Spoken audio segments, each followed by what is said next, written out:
back to Ultra Brains Academy.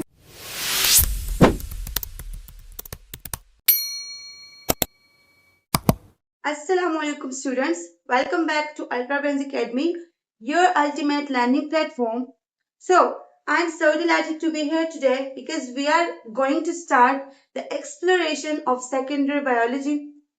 मैंने comments देखे थे और कमेंट्स में बहुत ज़्यादा स्टूडेंट्स जो है तो रिक्वेस्ट कर रहे थे कि हमें सेकेंड ईयर के बायोलॉजी के लेक्चर्स प्रोवाइड कर दें और थैंक यू सो मच कि आप लोग मुझे इतना मोटिवेट कर रहे हैं। मेरे जो टीचिंग की मेरी जो मेथोडोलॉजी है या जो टीचिंग स्टाइल है आप लोग को पसंद आ रहा है। I am so happy for that, specially जब स्टूडेंट्स मेरी लेक्चर्स को देखते हैं और उनको कुछ गेन होता है, so that is really a great happiness for me.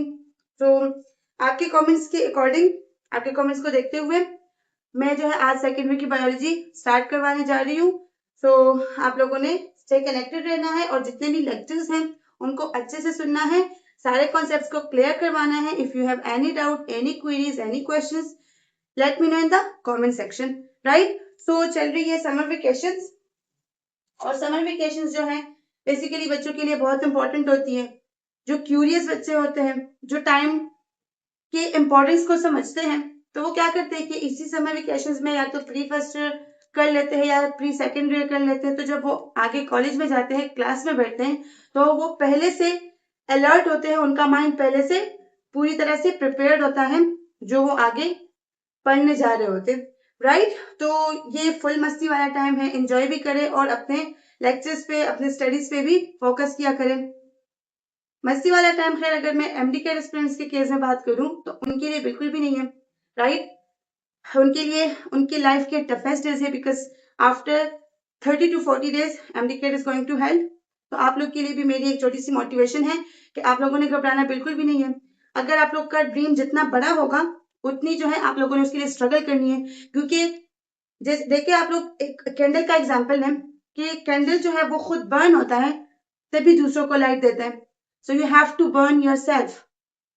वो कहते हैं ना, for getting success you have to burn your night oil.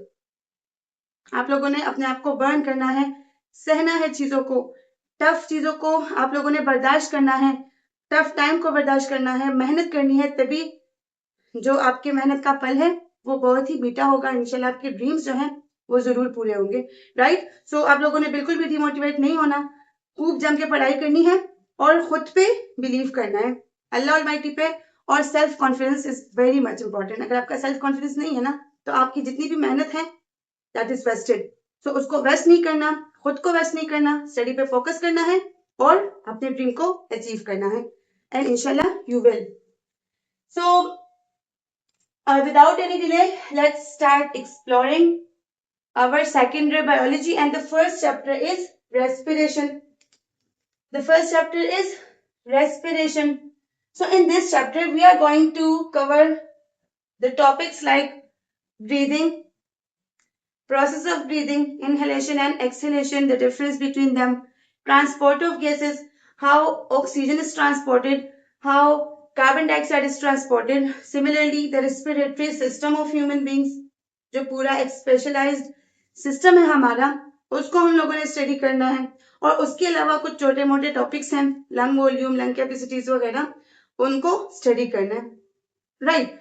सो अब यहाँ पे ज्यादातर बच्चों के माइंड में क्वेश्चन होगा या इवन ज्यादातर बच्चे जो है वो इस चीज में कंफ्यूज होते हैं कि रेस्पिरेशन और जो ब्रीथिंग है they both are totally different concepts, right. Do you agree with it कि जो रेस्पिरेशन है या जो ब्रीथिंग है, देखिए लाइक जो रेस्पिरेशन या रेस्पिरेशन है और जो ब्रीथिंग है वो क्या है,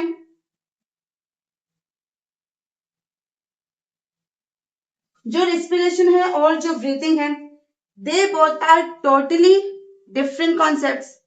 क्योंकि रेस्पिरेशन में क्या होता है, रेस्पिरेशन में बेसिकली जो लार्ज मॉलिक्यूल्स होते हैं, जब हम लोग फूड लेते हैं तो वो जो लार्ज मॉलिक्यूल्स हैं वो कन्वर्ट हो जाते हैं स्मॉल चंक्स में, राइट। और उसके साथ होती है एनर्जी की प्रोडक्शन। एनर्जी की क्या होती है, प्रोडक्शन होती है। और CO2 जो है वो बन जाता है। रेस्पिरेशन क्या है? The breakdown of large food molecules into small food molecules with the release of carbon dioxide. और अगर हम बात करें ब्रीथिंग की, so this is basically the inhalation or exhalation of air, right? इसमें बेसिकली क्या होता है, हम एयर को इनहेल और एक्सहेल कर रहे होते हैं, जबकि रिस्पायरेशन में क्या होता है, लार्ज मॉलिक्यूल्स जो है वो स्मॉल मॉलिक्यूल्स में कन्वर्ट हो जाते हैं with the release of carbon dioxide plus a large amount of energy. Clear? तो अब ये दोनों क्या है, these both are totally different concepts. Then why we studies both of these concepts in the same chapter? So हम इस chapter में respiration के डिटेल में नहीं जाते, मतलब छोटे मोटे कॉन्सेप्ट्स हमें मिलते हैं रिस्पायरेशन के, लेकिन हम डिटेल में नहीं जाते, हम ब्रीथिंग के डिटेल में जाते हैं। तो इसको आप लोग लेके देखें कि रिस्पायरेशन और ब्रीथिंग जो है ये क्या है, टू डिफरेंट कॉन्सेप्ट्स हैं, लेकिन ये एक दूसरे के साथ इंटरकनेक्टेड है। हाउ? अगर हम बात करें ब्रीथिंग की, if you talk about breathing, so breathing क्या है, ये एज ए डिलीवरी सर्विस काम करता है, एज ए डिलीवरी सर्विस काम करता है। And if you talk about respiration, so respiration क्या करता है, ये हमारे पास फैक्ट्री है, किस चीज की? Factory of energy production, factory of energy production. So breathing क्या है, एक डिलीवरी सर्विस है, और रिस्पायरेशन जो है वो एनर्जी प्रोडक्शन की एक फैक्ट्री है। हाउ?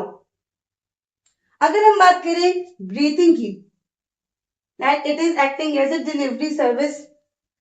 सो बेसिकली होता क्या है, जब रिस्पायरेशन का प्रोसेस होता है, जब रिस्पायरेशन का प्रोसेस होता है, so it requires oxygen, it required oxygen, और वो ऑक्सीजन जो है वो हम कैसे इनहेल करते हैं, एयर से इनहेल करते हैं, और उस प्रोसेस को क्या कहते हैं, ब्रीथिंग कहते हैं, because inhalation is one of the type of breathing.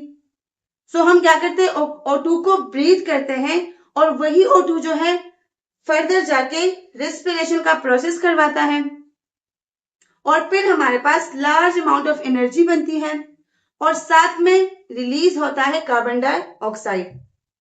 सो यहाँ पे डिलीवरी का काम कौन कर रहा है, ब्रीथिंग कर रहा है, ये क्या कर रहा है, ऑक्सीजन को डिलीवर कर रहा है। और इसी तरह से जब CO2 बनता है, तो वो CO2 वापस लंग्स में आता है, और लंग्स से फर्दर एक्सक्रीट आउट होता है। तो ये भी क्या है, ब्रीथिंग के जरिए होता है, क्योंकि ब्रीथिंग में हम क्या करते हैं, इनहेलेशन ऑफ O2 और एक्सहेलेशन ऑफ CO2। तो अब आपको समझ आ गया कि हम ये दोनों जो टॉपिक्स हैं, या जो इन दोनों टर्म्स से हम क्यों एक ही चैप्टर में डील करते हैं, because they are interconnected. Different है, डिफरेंट फंक्शंस है, फंक्शन नहीं सॉरी, डिफरेंट क्या है, इनके फिनोमिनाज हैं, but they are interconnected, right? जैसे कि हम देखें हिस्टोरिकली, अगर हम देखें तो हिस्टोरिकली जो लंग्स हैं इनको ऐसे कंसिडर किया जाता था कि ये हमारे पास क्या है, एनर्जी प्रोडक्शन के ट्रेजर्स हैं। मतलब ये क्या करते हैं, हिस्टोरिकली अगर हम देखें तो साइंटिस्ट ये इमेजिन करते थे, ये एज्यूम करते थे कि लंग्स जो है वो बेसिकली क्या करते हैं, एनर्जी प्रोडक्शन में हेल्प करते हैं। एनर्जी प्रोडक्शन के लिए हमारी बॉडी में जो ऑर्गन्स प्रेजेंट है, दोज आर लंग्स। तो उनकी बात क्या थी, अपने हिसाब से सही भी थी, क्योंकि जो ऑक्सीजन रिक्वायर्ड होता है एनर्जी के प्रोडक्शन के लिए, वो लंग्स ही तो प्रोवाइड कर रहा है, राइट? लंग्स ही तो हमारे मेन रेस्पिरेटरी ऑर्गन्स है। तो इसी तरह से ब्रीथिंग और रेस्पिरेशन क्या है, एक दूसरे के साथ इंटरकनेक्टेड है। क्लियर? सो ब्रीथिंग और रेस्पिरेशन के बीच डिफरेंस आपको समझ आ गया कि ये दोनों क्या है, डिफरेंट फिनोमिना है, but as they are interconnected, so that's why we deal with both of these concepts in the same chapter, जहां पे हम लोग का ज्यादा फोकस किस पे रहता है, ब्रीथिंग पे रहता है, क्योंकि ब्रीथिंग के लिए रिस्पायरेशन का जो प्रोसेस होता है तो उसमें ब्रीथिंग का बहुत इंपॉर्टेंट रोल होता है। इसीलिए हम इन दोनों चीजों को एक ही जगह पे पढ़ते हैं और अंडरस्टैंड करते हैं। अब बात करते हैं कि रेस्पिरेशन क्या है। लार्ज मॉलिक्यूल्स का स्मॉल मॉलिक्यूल में कन्वर्ट होना और with the release of carbon dioxide and with the release of energy production. Similarly, if we talk about breathing, so breathing is inhalation of oxygen and exhalation of carbon dioxide. Today is the introductory lecture where we will be covering all the basic concepts of respiration, right? And कल जो है तो फिर proper detail lecture आपको मिलेगा human respiratory system पे, right? सो इसको अपने पॉइंट में, अपने जहन में इस पॉइंट को रखिए। यहाँ पे भी आपको न्यू पॉइंट जो है वो जरूर मिलेंगी। अब तक जितना मैंने आपको समझाया रेस्पिरेशन और ब्रीथिंग के बीच डिफरेंस या फिर इस बात का रीजन कि ये हम एक ही चैप्टर में क्यों इसे डील करते हैं, तो होपफुली आपको वो चीजें क्लियर हो चुकी होंगी। इसके बाद बात करते हैं कि रेस्पिरेशन जो है क्या ये एक्टिव प्रोसेस है या पैसिव प्रोसेस है। So respiration is basically active process. Active क्या होता है? जिसमें एनर्जी लगती है। अब आप लोग कहेंगे कि मैम यहाँ पे तो एनर्जी बनती है, तो फिर ये कैसे एक्टिव हुआ? पॉइंट है ना कि यहाँ पे तो एनर्जी बनती है, तो इस एनर्जी के बनने के लिए भी एनर्जी रिक्वायर्ड होती है। लार्ज स्मॉल अमाउंट में रिक्वायर्ड होती है, लेकिन रिक्वायर्ड होती है। वो ऐसे है जैसे, इसको आप इस तरह का एग्जांपल से समझ लें कि मनी मैक्स मनी।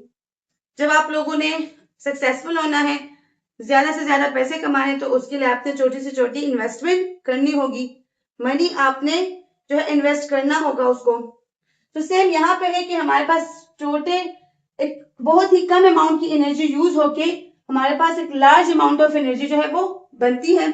तो यहाँ पे एनर्जी यूज हो रही है, that's why it is active process. But if you talk about breathing, तो ब्रीथिंग क्या एक्टिव है या फिर पैसिव है? So breathing is active as well as passive. How? जब हम इनहेलेशन का प्रोसेस करते हैं, टेकिंग ऑफ ऑक्सीजन, तब यहाँ पे एनर्जी जो है वो यूज होती है। तो ये वाला जो प्रोसेस है हमारा, दिस इज एक्टिव। और जब एक्सेलेशन करते हैं, जब कार्बन डाइऑक्साइड रिलीज होता है, तब उसमें कोई एनर्जी जो है वो यूज नहीं होती, तो that is a passive process. So breathing क्या है? It is an active process as well as passive process. Clear? तो इनके बीच आप लोग को डिफरेंस समझ आ गया। इसी तरह से अगर हम लोग बात करें ब्रीथिंग की, तो ब्रीथिंग हमारे पास एक फिजिकल प्रोसेस है, फिजिकल प्रोसेस है। But if you talk about respiration, so this is basically biochemical process। Bio का वर्ड तो इसलिए आएगा क्योंकि लिविंग ऑर्गेनिज्म में होता है रेस्पिरेशन का प्रोसेस, क्योंकि केमिकल प्रोसेस तो नॉर्मली भी हो सकते हैं ना, बहुत सारे केमिस्ट्री में बहुत सारे केमिकल प्रोसेस से डील करेंगे, लेकिन इसके साथ बायो का वर्ड इसलिए यूज हुआ है क्योंकि यहाँ पे क्या होता है, ये असल में जो प्रोसेसेस हैं वो एक लिविंग बॉडी में हो रहे हैं, लाइफ से कंसर्न है, that's why we have put here the word bio. और केमिकल प्रोसेस मीन कि इसमें जो है क्या होते हैं, केमिकल्स की फॉर्मेशन होती है, केमिकल्स यूज होते हैं डिफरेंट, राइट? जब large food molecules small food molecules में कन्वर्ट होते हैं, तो बहुत सारे केमिकल्स जो है वो यूज होते हैं, उनकी प्रोडक्शन होती है, एंजाइम्स यूज होते हैं, प्रोटीन्स यूज होते हैं। So this is a biochemical process and this one is physical. Breathing is physical process. यहां तक सारी पॉइंट्स आपको क्लियर होगी। ये हमारे पास रेस्पिरेशन का एक छोटा मोटा इंट्रो था। आपने रेस्पिरेशन और ब्रीथिंग के बीच डिफरेंस को अंडरस्टैंड कर लिया, और इसके अलावा हमने कुछ प्यारे से निकनेम्स भी दिए ब्रीथिंग और रेस्पिरेशन को, ताकि आप लोगों को पॉइंट जो है तो वो अच्छे से क्लियर हो जाए, और होपफुली आपको हो भी चुके होंगे कि how breathing act as a delivery service and how respiration act as a factory of energy production. Clear? Okay, now let's discuss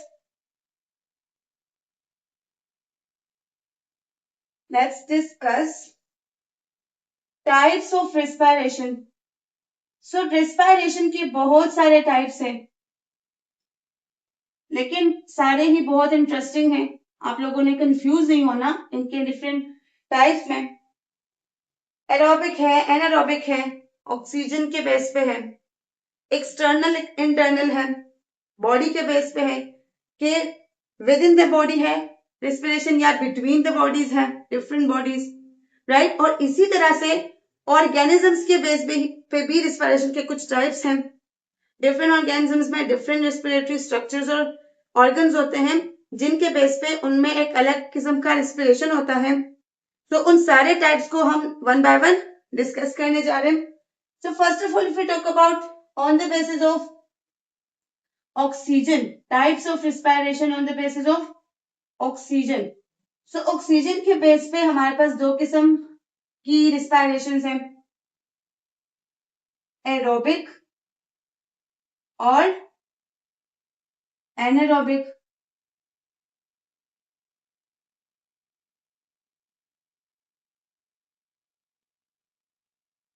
Aerobic respiration और anaerobic respiration.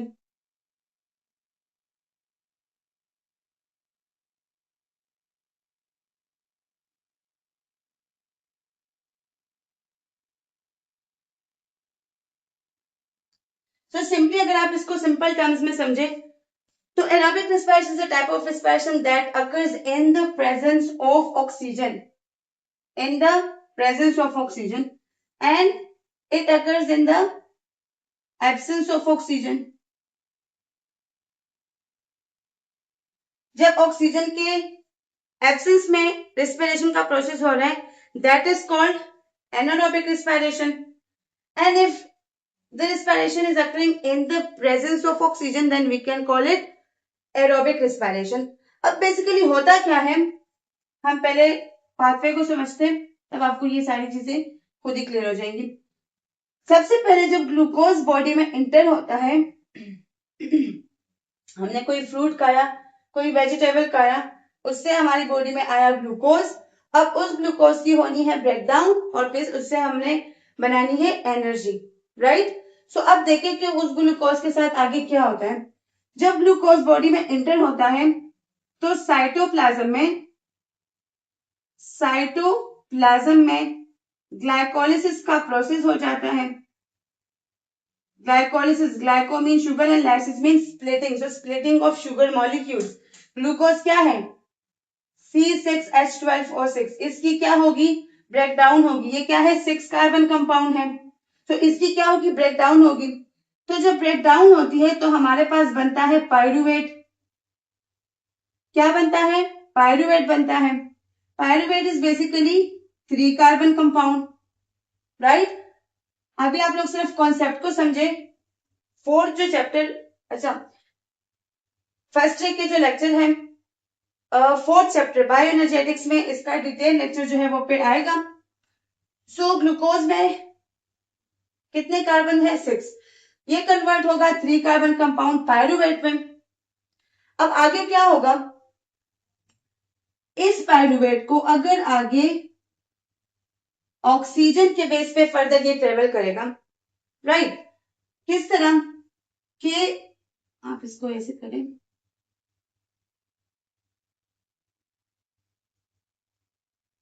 इसके पास आगे फर्दर जो है तो 2-3 चांसेस होती है।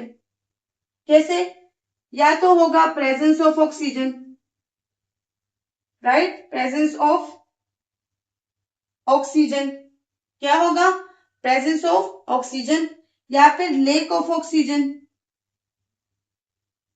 और या फिर एब्सेंस ऑफ ऑक्सीजन। अब इसके पास आगे 3 चांसेस है कि वो किस किस्म के रेस्पिरेशन को प्रेफर करते हैं। अब अगर ऑक्सीजन मिला, अगर इसको ऑक्सीजन मिला तो इसका क्या होगा कंप्लीट ब्रेकडाउन हो जाएगा, इसका कंप्लीट ब्रेकडाउन हो जाएगा और हमारे पास लार्ज अमाउंट ऑफ एनर्जी जो है वो बन जाएगी। लार्ज अमाउंट ऑफ एनर्जी जो है वो मिल जाएगी। क्लियर, मतलब जब pyruvate in the presence of oxygen respiration करेगा, दैट इज एरोबिक रिस्पायरेशन, तो उसके रिजल्ट में तकरीबन 36 एटीपी जो है वो बनेंगी। 36 एटीपी मॉलिक्यूल्स, एटीपी जानते हो ना, energy currency of the cell. First year में आप लोगों ने पढ़ रखा होगा। अब अगर यही पायरुवेट आ रहा है और एक बंदा है, वो क्या कर रहा है, वो एक्सरसाइज कर रहा है, वो क्या कर रहा है, वो एक्सरसाइज कर रहा है, तो उसकी बॉडी में एक रैपिड एक्टिविटी चल रही है, उसके मसल्स जो है वो इससे ज्यादा इफेक्ट हो रहे हैं, उसके मसल्स में जितना स्टोर्ड ऑक्सीजन है वो सारा यूज हो चुका है। तब ये पायरुवेट आके यहाँ पे बनाएगा लैक्टिक एसिड। उस लैक्टिक एसिड से क्या होगा, उस लैक्टिक एसिड से हमें कॉज होगा फैटीग, और उस फैटीग की वजह से हमें मसल क्रैम्प्स जो है वो फील होंगे, हमारे मसल्स में दर्द होना जो वो शुरू हो जाता है, क्रैम्प्स जो है तो वो हमें फील होते हैं। तभी हम क्या करते हैं, तक हार कर बैठ जाते हैं, और जो हमारी एक्टिविटी होती है, either we are at the gym और we are at any other heavy activity, we are doing something in our home, तो जो भी अगर कोई हैवी एक्टिविटी हम कर रहे हैं, हम स्टॉप कर देते हैं उसको, क्योंकि फैटीग की वजह से हमें क्या हो जाता है, लैक्टिक एसिड के फॉर्मेशन की वजह से फैटीग हो जाता है, जिसकी वजह से मसल क्रैम्प्स जो है वो आने शुरू हो जाते हैं, राइट। तो जब लैक ऑफ ऑक्सीजन होगा तब हमारे पास क्या होगा, लैक्टिक एसिड की फॉर्मेशन होगी। अब बात करते हैं absence of oxygen. Pyruvic acid जो है ये आया, राइट, इसने मूव किया, और अब यहाँ पे क्या है, एब्सेंस है ऑक्सीजन का। तो अब यहाँ पे क्या होगा, इन दोनों की आपको पॉइंट क्लियर हो गई कि जब ग्लूकोज जो है वो सेल में एंटर होगा, साइटोप्लाज्म में क्या होगा, ग्लाइकोलाइसिस का प्रोसेस होगा, जिसमें ये कन्वर्ट होगा पायरुवेट में, 3 कार्बन कंपाउंड में। अब इस पायरुवेट के साथ फर्दर आगे 3 चांसेस हैं कि आया जो ऑक्सीजन है वो प्रेजेंट है तो तब वो क्या करेगा, अगर लैक ऑफ ऑक्सीजन है तब क्या करेगा, और अगर एब्सेंस है ऑक्सीजन का, अगर एब्सेंस है ऑक्सीजन का तो तब क्या करेगा। तो बेसिकली पायरुवेट के साथ ये वाला कंडीशन तब आता है जब हमारे पास ऑर्गेनिज्म ईस्ट होता है। ईस्ट में बेसिकली क्या होता है, पायरुवेट जब आता है तो एब्सेंस ऑफ ऑक्सीजन की वजह से इथेनॉल और कार्बन डाइऑक्साइड की फॉर्मेशन स्टार्ट हो जाती है, इथेनॉल और कार्बन डाइऑक्साइड की फॉर्मेशन जो है वो स्टार्ट हो जाती है, और उससे तकरीबन हमारे पास सिर्फ 2 एटीपी के मॉलिक्यूल्स बनते हैं। इसी तरह से अगर यहाँ पे भी बात करें तो यहाँ पे भी जस्ट 2 एटीपी जो है वो एज्यूम होते हैं, कंज्यूम होते हैं, कंज्यूम नहीं, हम गेट करते हैं, राइट। जब ऑक्सीजन प्रेजेंट हो और हमारे पास प्रोसेस हो, रिस्पिरेशन हो, so that is called aerobic respiration, that is called aerobic respiration, और उसके रिजल्ट में हमारे पास 36 एटीपी के मॉलिक्यूल्स बनते हैं। सिमिलरली जब ना हो तब हमारे पास एनारोबिक रिस्पायरेशन होगा, और एनारोबिक रिस्पायरेशन में क्या होगा, एनारोबिक रिस्पायरेशन में आप लोगों को ईच टाइप ऑफ रिस्पायरेशन में जस्ट 2 ही एटीपी के मॉलिक्यूल जो है वो बनते दिखाई देंगे। तो बेसिकली जो इथेनॉल और कार्बन डाइऑक्साइड का फॉर्मेशन होता है वो कहाँ पे होता है, ईस्ट में। सो ईस्ट में जो है एनारोबिक रिस्पायरेशन जो है वो अकर होता है। ईस्ट में क्या होता है, ईस्ट जो है किससे बिलोंग करता है, फंजाई से। इसके अगर साइंटिफिक नेम की हम बात करें तो सार्कोमाइसिस सर्विसाई इसका नेम है साइंटिफिक, और इसमें बेसिकली क्या होता है, इथेनॉल और कार्बन डाइऑक्साइड की फॉर्मेशन होती है। सो ऐसे रिस्पायरेशन को हम लोग फिर फर्मेंटेशन का नाम भी देते हैं, और ये जो फर्मेंटेशन है ये बेसिकली बेकरी या फिर ब्रूइंग में यूज होता है। बेकरी क्या है, बेकरी जितने प्रोडक्ट्स है, ब्रेड वगैरह, और ब्रूइंग क्या है, alcohol formation, alcohol formation is called brewing, clear. So अगर आप लोगों ने देखा हो हमारे पास जो ब्रेड है वो रोटी की निस्बत ज्यादा स्पंज होता है, ज्यादा फूला हुआ होता है। क्यों, क्योंकि कार्बन डाइऑक्साइड जो वो रिलीज हो जाता है, और कार्बन डाइऑक्साइड के रिलीज के बाद हमारे पास जो ब्रेड का अपीयरेंस होता है वो इसी तरह का स्पंज अपीयरेंस देता है, राइट। तो आप लोग को इसके बीच डिफरेंस समझ आ गया कि जब पायरुवेट प्रेजेंस ऑफ ऑक्सीजन में रिएक्शन करेगा, रेस्पिरेशन करेगा तब क्या होगा, और जब एब्सेंस या लैक ऑफ ऑक्सीजन में करेगा तब क्या होगा, राइट। ये बहुत इंपॉर्टेंट पॉइंट्स मैंने बता दिए आपको, इसको मस्ट नोट भी करें, समझे भी और याद भी करें। जब प्रेजेंस ऑफ ऑक्सीजन होगा तब कंप्लीट ब्रेकडाउन होगा। इन दोनों के केस में इनकम्प्लीट ब्रेकडाउन होता है। इनकम्प्लीट ब्रेकडाउन होता है, इसी वजह से तो हमारे पास इतने कम एटीपी बनते हैं, वरना यहाँ पे भी ज्यादा एटीपी बनते हैं, लेकिन यहाँ पे कम एटीपी इसलिए बनते हैं क्योंकि ब्रेकडाउन इनकम्प्लीट है। क्लियर? सो जब प्रेजेंस होगा तब कंप्लीट ब्रेकडाउन होगा, large amount of energy release होगी और 36 एटीपी के मॉलिक्यूल्स बनेंगे। क्लियर? इसी तरह से अगर बात करें पायरुवेट की, वो आ रहा है और लैक ऑफ ऑक्सीजन है, एक हाई एक्टिविटी चल रही है, मसल्स में उसने आना है, तब क्या होगा?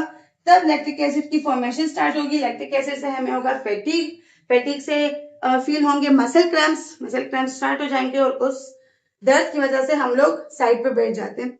तब तक हम बैठे रहते हैं जब तक हमारा ऑक्सीजन लेवल जो है वो मेंटेन नहीं रहता। वैसे तो हमारे जो मसल सेल्स हैं वो एरोबिकली ही रिस्पायर करते हैं, नॉर्मल कंडीशंस में एरोबिकली रिस्पायर करते हैं, लेकिन जब आप कोई हाई एक्टिविटी करते हैं, कोई हाई वर्कआउट वगैरह करते हैं, टफ या फिर कोई और एक्टिविटी, तो तब हमारे पास जब स्टोर्ड ऑक्सीजन होता है वो सारा यूज हो जाता है, यूटिलाइज हो जाता है, तब क्या करते हैं मसल्स जो है वो लैक्टिक एसिड फर्मेंटेशन जो वो स्टार्ट कर लेते हैं या फिर एनारोबिक रिस्पायरेशन स्टार्ट करते हैं। तो इसके अलावा और अगर एब्सेंस है तो एब्सेंस वाला क्या होगा? ईस्ट में मोस्टली होता है। इसमें क्या होगा? इथेनॉल और कार्बन डाइऑक्साइड बनेगा। क्लियर? और ये हमारे पास बेकरी या फिर जो बेकिंग हो गया या फिर जो ब्रूवे हो गया उसमें ये बेसिकली यूज होते हैं। तो इन तीनों के बीच डिफरेंस आपको क्लियर हो गया, एरोबिक एनारोबिक के बीच डिफरेंस आपको क्लियर हो गया। That's very good. ओके, सो इसके अलावा मसल सेल्स में क्या होता है? एनारोबिक रिस्पायरेशन होता है। कोई ऐसा दूसरा सेल आपको पता है जिसमें एनारोबिक रिस्पायरेशन होता है? लाइक हमारे हर एक सेल को एनर्जी रिक्वायर्ड होती है, हमारे हर एक सेल ने क्या करना होता है? हमारे बॉडी में ये चीज नहीं है कि एक सेल जो है वो जाके दूसरे से कहे कि भाई मुझे थोड़ी सी एनर्जी दो, मुझे रिक्वायर्ड है। क्लियर? हमारी बॉडी में क्या है? डिवीजन ऑफ लेबर प्रेजेंट है, हर एक ने अपने जिम्मे का काम जो है वो जरूर करना है। Every cell is responsible for the energy production. तो हमारा जो हर एक सेल है वो क्या है? एरोबिकली ही रिस्पायर करता है, but still there is one type of cell, not a single cell but a type of cells जो एनारोबिकली रिस्पायर करते हैं। और वो सेल्स हमारे पास क्या है? वो सेल्स हमारे पास है आरबीसीज, रेड ब्लड सेल्स, जो कि हमारे ब्लड में प्रेजेंट होते हैं। आरबीसी कुछ भी नहीं है, बस एक पैकेट है हीमोग्लोबिन का। हीमोग्लोबिन क्या है? एक रेड पिगमेंट है जो कि ब्लड को कैरी करता है। हमारा बहुत फास्ता पढ़ने वाला है हीमोग्लोबिन से, ब्लड के कैरिंग से इस चैप्टर में। क्लियर? सो आरबीसी बेसिकली एनारोबिकली रिस्पायर करते हैं। क्लियर?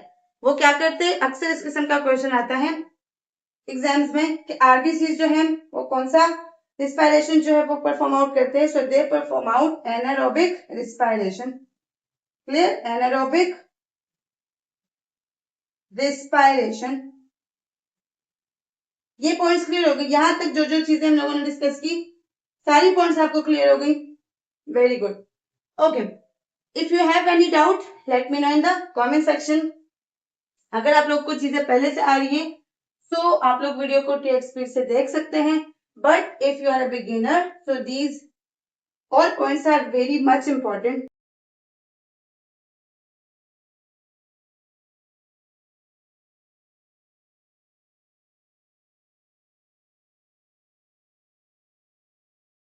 अब डिस्कस करते हैं रिस्पायरेशन के कुछ टाइप्स। वी ऑल नो कि हमारे पास अर्थ सरफेस पे, let me check out the video. So we all know कि अर्थ सरफेस पे क्या है?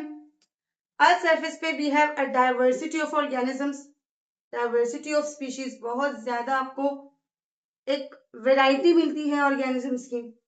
और वो जो सारे ऑर्गेनिजम्स हैं they all are not same, उनमें स्ट्रक्चरल डिफरेंसेस हैं, form, size, shape, each and everything. जितने हम कॉम्प्लेक्स हैं, जितने हमारे स्पेशलाइज्ड ऑर्गन्स हमें प्रेजेंट हैं, दे डोंट हैव। जिस तरह से अगर हम रिस्पायरेशन की बात करें तो डिफरेंट ऑर्गेनिज्म जो है वो डिफरेंटली रिस्पायर करते हैं, और उसी के बेस पे हम आज कुछ रिस्पिरेशन के टाइप्स को डिस्कस करेंगे। जैसे हमारे पास सबसे पहले जो आता है दैट इज ट्रेकियोलर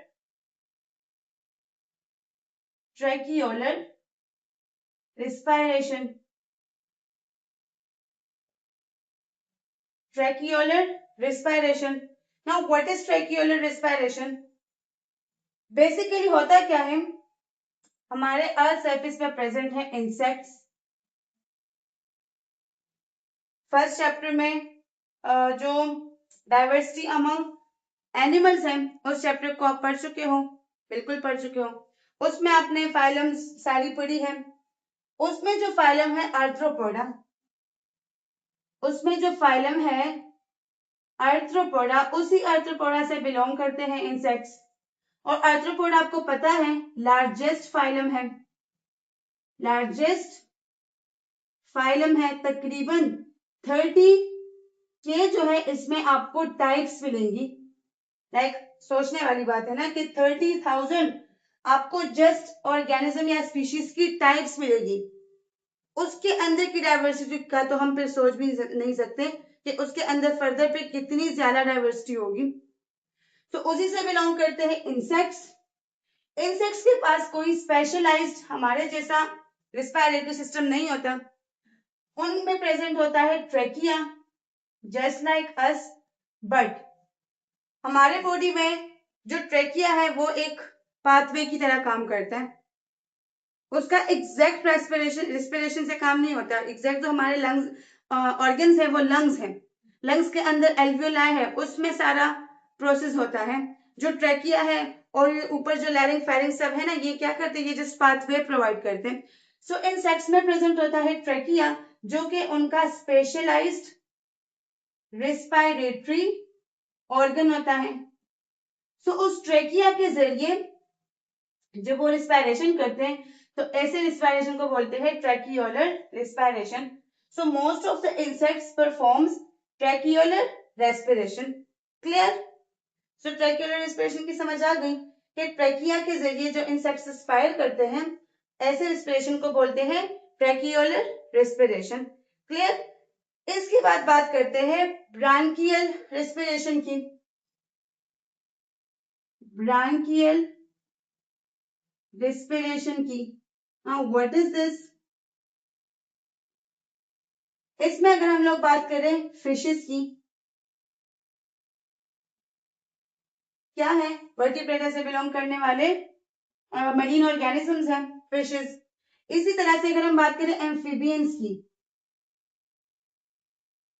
एम्फीबियंस में भी हमारे पास जो टैडपोल होता है, that tadpole act as a fish. तो फिशेस और टैडपोल्स में जो रिस्पायरेशन होती है वो बेसिकली होती है गिल्स के जरिए। उनमें भी कोई स्पेशलाइज्ड स्ट्रक्चर तो खैर है ऑलरेडी, पूरा सिस्टम नहीं है, सिंपली उनके बॉडी में प्रेजेंट होते हैं गिल्स, राइट। और उसी गिल्स के जरिए वो क्या करते हैं, रिस्पायर करते हैं, गैसेस की एक्सचेंज होती है। ऐसे रिस्पायरेशन को बोलते हैं ब्रांकियल रिस्पायरेशन। ऐसे रिस्पायरेशन को क्या बोलते हैं, ब्रांकियल रिस्पायरेशन। क्लियर? इसके बाद बात करते हैं कि हमारे पास जो एम्फीबियंस हैं, हमारे पास जो एम्फीबियंस हैं, इसमें अगर हम बात करें ऐसे और स्पीशीज की जो वाटर में रहती हैं, तो वो वाटर में रहने वाले जो एम्फीबियंस हैं, एम्फीबियंस का हमें पता है ना, amphibian both that can be found on terrestrial environment as well as marine aquatic environment, right. So जो वाटर में रहती है वो करते हैं स्किन के जरिए रिस्पायरेशन, और उस रिस्पायरेशन को बोलते हैं क्यूटेनियस रिस्पायरेशन। क्लियर? उसको बोलते हैं क्यूटेनियस रिस्पायरेशन। इसी तरह से यहाँ पे बात हो रही है एम्फीबियन के एडल्ट्स की। क्लियर? टैडपोल जो है वो तो करता है लार्वा पे, वो तो जो लार्वा स्टेज है या जो टैडपोल स्टेज है वो तो करता है गिल्स पे, just like fishes. But amphibian के एडल्ट्स की हम बात करते हैं, जैसे if you talk about frog, तो एक जो है वो वाटर में जो रहते हैं वो स्किन के जरिए करते हैं, इसके अलावा इसमें वो एयर के जरिए भी कर सकते हैं। क्लियर? मतलब जो टेरेस्ट्रियल एम्फीबियंस हैं तो वो क्या करते हैं, वो एयर के बेस पे करते हैं। एयर के मतलब उनका जो मीडियम होता है वो एयर होता है, वो एयर में क्या करते हैं, रिस्पायर करते हैं। राइट? सो एम्फीबियंस में जो एडल्ट्स हैं उसमें अगर हम एयर की बात करें तो इसमें कुछ ऐसे होते हैं जो बकल कैविटी का यूज करते हैं, बकल कैविटी का यूज करके रिस्पायरेशन का प्रोसेस करते हैं। क्लियर? और ऐसे रिस्पायरेशन को हम फिर क्या बोलते हैं, बको फेरेंजियल। ये बहुत इंपॉर्टेंट पॉइंट्स हैं, इसको नोट कर लें। कॉन्सेप्ट वाइज तो बहुत ज्यादा इंपॉर्टेंट है, आपको मस्त बताना चाहिए कि डिफरेंट टाइप ऑफ रेस्पिरेशन जो है वो कैसे होती है, कौन से ऑर्गेनिजम्स में होती है। So you must know that. So amphibians में जो एयर में सांस लेते हैं तो उस एयर में भी फिर दो किस्म के होते हैं। एक जो है वो अपने बकल कैविटी का यूज करते हैं, ठीक है, बकल कैविटी को यूज करके रिस्पायरेशन का प्रोसेस करते हैं, तो ऐसे रिस्पायरेशन को बोलते हैं बकोफेरेंजियल रेस्पायरेशन। और दूसरे में अगर हम बात करें तो उनमें प्रेजेंट होते हैं लंग्स। राइट? उनमें प्रेजेंट होते हैं लंग्स। इसके अलावा अर्थ सरफेस पे हमारे पास जितने भी रेप्टाइल्स हैं, जो क्लास वर्टिब्रेटा है, उस क्लास वर्टिब्रेटा में क्या है, 5 क्लासेस है ना, जिसमें फर्स्ट वन क्या है, fishes, second one amphibians, right, third one is reptiles, then we have mammals, और लास्ट में बचता है birds. So these 4 or 5 major classes of class Vertebrata. So fishes and amphibians की तो हम लोगों ने देख ली कि वो किसके जरिए करते हैं, गिल्स के जरिए करते हैं। एम्फीबियंस में भी फर्दर हमारे पास स्किन के जरिए करते हैं, बकल कैविटी के जरिए करते हैं, लंग्स के जरिए करते हैं। इसी तरह से रेप्टाइल्स, बर्ड्स और मैमल्स जो हैं, रेप्टाइल, बर्ड्स और मैमल जो है वो तीनों, उनमें स्पेशलाइज्ड रिस्पायरेटरी ऑर्गन्स लंग्स के फॉर्म में प्रेजेंट होते हैं। तो जो रिस्पायरेशन लंग्स के जरिए होता है, ऐसे रिस्पायरेशन को पल्मोनरी रिस्पायरेशन कहते हैं। पल्मोनरी रिस्पायरेशन इसको कहते हैं। राइट? सो ये हमारे पास कुछ बेसिक टाइप्स थी रिस्पायरेशन के। डिफरेंट ऑर्गेनिज्म में जो है तो डिफरेंट टाइप ऑफ रिस्पायरेशन होती है। ट्रैक्यूलर कौन से में होगा, इंसेक्ट्स में। ब्रेकियल जो है वो फिशेस में, या एम्फीबियंस के जो टेडपोल्स हैं, जो लार्वल स्टेज है, राइट, जो लार्वल स्टेज है उसमें। इसी तरह से बकोफेरेंजियल रिस्पायरेशन हम लोगों ने स्टडी किया, किसमें होता है, ऐसे एम्फीबियंस में जो एयर में सांस लेते हैं, अपने बकल कैविटी को यूज करते हैं। क्यूटेनियस रिस्पायरेशन ऐसे एम्फीबियंस जो वाटर में रहते हैं और वो अपने स्किन के जरिए रिस्पायरेशन करते हैं। और सिमिलरली लास्ट में हमारे पास ऐसे एम्फीबियंस जो एयर में होके, एयर में ब्रीथ करके उनके अंदर जो है कंप्लीटली स्पेशलाइज्ड ऑर्गन्स जो है, रिस्पायरेटरी ऑर्गन्स प्रेजेंट होते हैं, जिसको बोलते हैं लंग्स। इसी तरह से रेप्टाइल्स, बर्ड्स, मैमल्स, उनमें भी प्रेजेंट होते हैं lungs.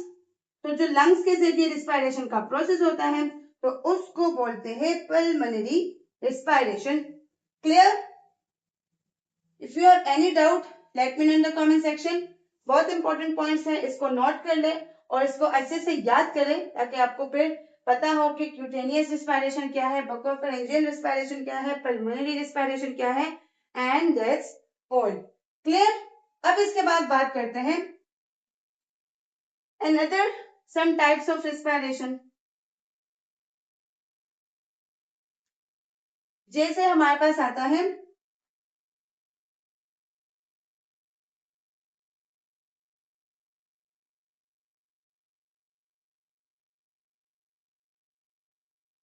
Internal respiration, internal respiration और एक्सटर्नल रिस्पायरेशन। सो इनके नेम से जाहिर है, जब विद इन द बॉडी किसी फ्लूइड का रिस्पायरेशन होगा, जैसे किसी ब्लड का, लिम्फ का, या फिर हीमोलिम्फ का रिस्पायरेशन होगा विद इन द बॉडी, तो ऐसे रिस्पायरेशन को क्या बोलते हैं? ऐसे रिस्पायरेशन को बोलते हैं इंटरनल रेस्पिरेशन या रिस्पायरेशन। जो with in between different bodies होगा, इन बिटवीन डिफरेंट बॉडीज होगा, तो ऐसे रिस्पायरेशन को हम लोग फिर एक्सटर्नल रिस्पायरेशन बोलते हैं। जिस तरह से स्किन के जरिए, राइट, जो एयर है वो स्किन के जरिए बॉडी के अंदर जाएगा, देन बॉडी से बाहर आएगा। सिमिलरली मतलब स्किन जो सर्फेसिस है, बॉडी जो सर्फेसिस है, ज्यादातर जो ऑर्गेनिजम्स है वो बॉडी सर्फेसिस के बेस पे भी रिस्पायरेशन करते हैं। जैसे हम लोग एग्जांपल है अमीबा का, एक एक्वाटिक ऑर्गेनिज्म है अमीबा, सब जानते हैं उसके बारे में। सो अमीबा में बेसिकली कोई स्पेशलाइज्ड सिस्टम तो क्या है, उनमें स्ट्रक्चर भी प्रेजेंट नहीं होता है। एक सिंगल ऑर्गेनिज्म है, सिंगल सेल, तो छोटा सा सेल ही है, उसमें क्या ही स्ट्रक्चर प्रेजेंट होगा, और इस सारे सेल को जो है पूरी बॉडी की तरह एक्ट करना होता है। सो उनके जो अमीबा है उसके बॉडी सर्फेसिस के जरिए ही ऑक्सीजन जो है वो अंदर आएगा और कार्बन डाइऑक्साइड जो है वो बाहर जाएगा। तो बॉडी सर्फेसिस के थ्रू मतलब स्किन या फिर लंग्स के थ्रू ऑक्सीजन अंदर आता है, बाहर जाता है, राइट। इसी तरह से गिल्स के थ्रू ऑक्सीजन जो है वो अंदर जाता है या फिर बाहर आता है। So that kind of respiration is called external respiration. That kind of respiration is called external. So internal और एक्सटर्नल के बीच डिफरेंस आपको क्लियर हुआ, होपफुली हो चुका होगा। You not will be having any kind of doubt, late me know in the comment section. Video on है, अच्छा। सो आप लोगों ने रिस्पायरेशन के सारे टॉपिक्स जो टाइप्स है उसको अच्छे से समझ लिया। External, internal, aerobic, anaerobic respiration, tracheolar respiration, branchial respiration, cutaneous respiration, buccopharyngeal respiration और पल्मोनरी रिस्पायरेशन। हमें कौन सा रिस्पायरेशन होता है? पल्मोनरी रिस्पायरेशन होता है, because we have specialised respiratory organs and those organs are lungs. तो लंग्स के जरिए जो रिस्पायरेशन होती है that is called pulmonary respiration. अब बात करते हैं रिस्पायरेटरी सर्फेसिस की। रिस्पायरेटरी जो सर्फेसिस है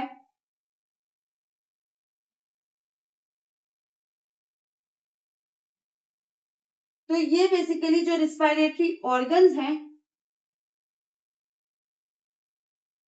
जो रिस्पायरेटरी ऑर्गन्स हैं उनके सर्फेसिस को कहते हैं सर्फेसिस ऑफ रिस्पायरेटरी ऑर्गन्स। सो ये भी बहुत इंपॉर्टेंट रोल प्ले करते हैं रिस्पायरेशन में, राइट। इस रिस्पायरेटरी सर्फेसिस की कुछ प्रॉपर्टीज हैं, उनको डिस्कस करते हैं। और वो प्रॉपर्टीज जो है इसकी बहुत स्पेशल है, क्योंकि ये रिस्पायरेशन में पूरा पूरा हेल्प आउट कर रहे होते हैं। सबसे पहले बात करते हैं इसके थिन एपिथेलियम की। थिन एपिथेलियम की मतलब जो रिस्पायरेटरी सर्फेसिस हैं ये थिन वॉल्ड होती है।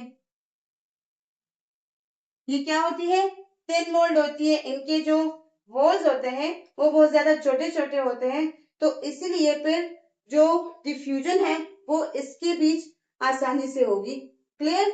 जो डिफ्यूजन है गैसेस की तो वो इन वॉल्स के जरिए, इस थिन एपिथेलियम के जरिए आसानी से होती है, राइट, क्योंकि ये क्या होती है? थिन होती है।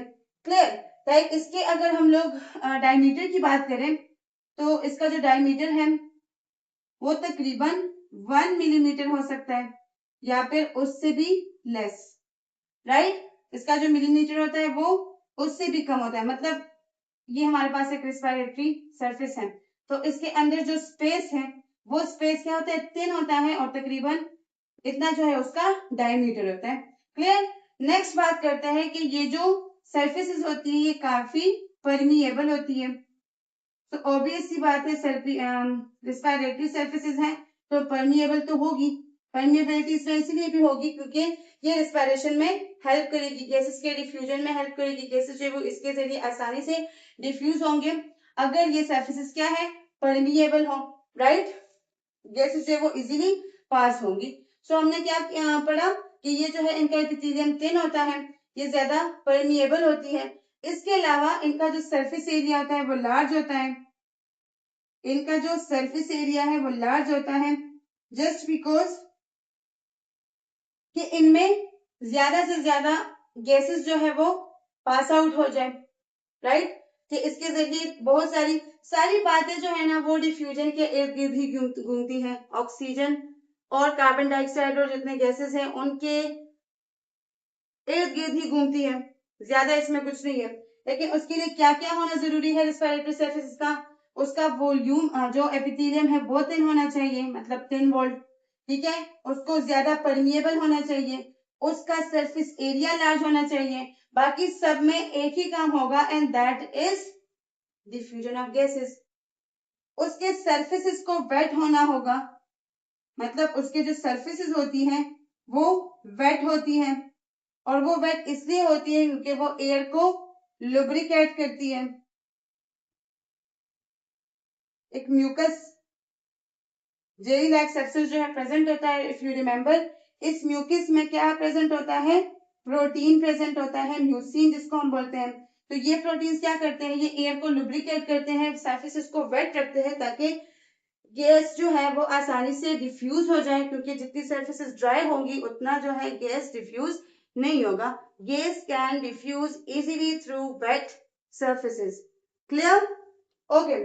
सो वेट सरफेसेस होंगी, लार्ज सरफेस एरिया होगा, मोर परमिएबल होगा, कौन, रेस्पिरेटरी सरफेस, और उसका एपिथेलियम जो है वो थिन होगा। इसके अलावा उसमें एक प्रॉपर कैपिलरी नेटवर्क होगा, प्रॉपर कैपिलरी नेटवर्क होगा। और क्यों होना चाहिए, क्योंकि जितना हमारे पास प्रॉपर कैपिलरी नेटवर्क होगा उतना आसानी से उसमें ब्लड जो है वो पास करेगा। गैसेस जो है वो खुद तो मतलब मूव नहीं होती ना, अलोंग द ब्लड होती है। ब्लड में क्या प्रेजेंट होता है, आरबीसी, आरबीसी में हीमोग्लोबिन होता है, हीमोग्लोबिन क्या है, ऑक्सीजन कैरिंग पिगमेंट है, right. So at a time तकरीबन 4 मॉलिक्यूल जो है वो ऑक्सीजन के बाइंड करके चलता है वो। सो ये जो गैसेस हैं ये ब्लड में ही प्रेजेंट होती है, तो उस ब्लड के लिए ब्लड कैपिलरी जो है वो प्रेजेंट होते हैं, पूरा नेटवर्क प्रेजेंट होता है ताकि ब्लड जो है वो आसानी से मूव कर सके इनमें। So these were some of the properties of respiratory surfaces. आज हम लोगों ने क्या क्या सीखा, इंट्रोडक्टरी क्लास था, आई थिंक सो टाइम कुछ ज्यादा हुआ इसका, लेकिन इतना ज्यादा भी नहीं है। इंट्रोडक्शन था, सो इंट्रोडक्शन में आपको बेस जो है आपका बनाना होता है, राइट। सो इसलिए मे बी आपको इसमें ज्यादातर पॉइंट्स जो है वो पता भी हो, but if you are the beginner, खैर सेकेंड ईयर में आ गए हो तो बिगिनर तो नहीं होंगे इतने, तो आपके बेसिक्स जो है वो बन चुके होंगे। अपने इस 11 ईयर्स की स्टडी को ना रिस्पेक्ट करें, अपनी इस 11 ईयर्स की स्टडी को ना वैल्यू करें, तभी आपको इससे काफी फायदा मिलेगा। अगर आप कहेंगे कि नहीं मैंने तो कुछ नहीं सीखा, that is not gonna work for you. So आज हम लोगों ने क्या सीखा, रिस्पायरेशन और ब्रीथिंग के बीच डिफरेंस को अंडरस्टैंड किया। इस कंफ्यूजन को हम लोगों ने क्लियर किया कि भाई अगर रिस्पायरेशन और ब्रीथिंग टू डिफरेंट कॉन्सेप्ट्स है, then why we are studying it in a same chapter, right. So जो रीजन था वो हम लोगों ने डिस्कस किया, that what is exact the reason behind that. उसके बाद हम लोगों ने रिस्पायरेशन के कुछ टाइप्स को डिस्कस किया। डिफरेंट ऑर्गेनिज्म में डिफरेंट तरीकों से होता है रिस्पायरेशन का प्रोसेस, तो उनको हम लोगों ने जो है डीप में स्टडी किया। ऑर्गेनिज्म, स्पेसिफिक ऑर्गेनिज्म का एग्जांपल देके मैंने आपको हर एक जो टाइप है रिस्पायरेशन का समझा दिया। उसके बाद फिर हमने इंटरनल एक्सटर्नल रिस्पायरेशन की बात की कि with the body, with in the body और बिटवीन डिफरेंट बॉडीज किस तरह से रिस्पायरेशन होती है। और उसके बाद हम लोगों ने रिस्पायरेटरी सरफेसेस के कुछ प्रॉपर्टीज को डिस्कस किया। सब में बात हो रही है गैसेस के डिफ्यूजन की, लेकिन उसके लिए कुछ चीजों की रिक्वायरमेंट है कि रिस्पायरेटरी सरफेसेस जो है उनका वॉल्यूम जो है, उनका जो एपिथेलियम है वो थिन होगा, मोर परमिएबल होंगी, लार्ज उनका सरफेस एरिया होगा, वेट उनके सरफेसेस होंगे, और एक प्रॉपर कैपिलरी नेटवर्क जो है वो प्रेजेंट होगा, बिकॉज जो गैसेस हैं वो ब्लड में ही तो फ्लो करते हैं, clear. So this was all about today's lecture. Hopefully you have gained a lot from it. If you have any doubt, any query, let me know in the comment section. I will as soon as possible try to answer you. So Ultra Brains Academy के साथ connect रहें, subscribe it, share it with your friends and like it as well if you find the content beneficial. तो पढ़ाई करते रहे, अपना बहुत सारा ख्याल रखिए, अपने माँ बाप का नाम रोशन कीजिए और yes, thank you so much.